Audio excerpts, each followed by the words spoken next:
पत्थर के मूर्तिया ये मैया, पत्थर का मंदिरवा हो, पत्थर दिलवाना हो, पत्थर दिलवाना।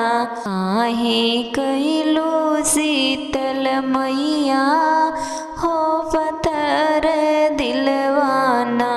काहे कहलू शीतल मैया हो, पत्थर दिलवाना।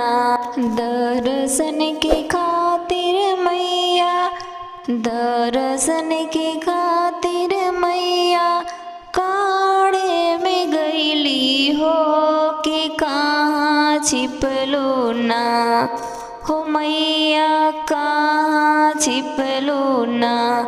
काहे देलो ना दर्शनवा हो कि कहाँ छिपलू ना। काहे देलो ना दर्शनवा हो कि कहाँ छिपलू ना। पत्थर के मंदिरवा ये मैया, पत्थर के मूर्तिया हो, पत्थर दिलवाना हो, पत्थर दिलवाना। काहे कहलू दुर्गा मैया हो, पत्थर दिलवाना। दर्शन के खातिर मैया पर्वत पे गईली हो कि कहाँ छिपलू ना। हे मैया मोरी कहाँ छिपलू ना।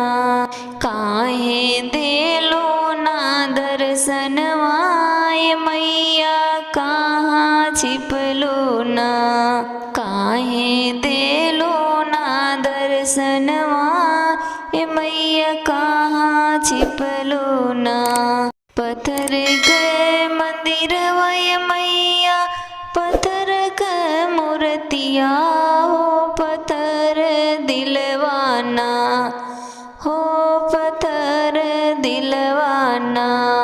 काहे कहलू सातो मैया हो, पत्थर दिलवाना। काहे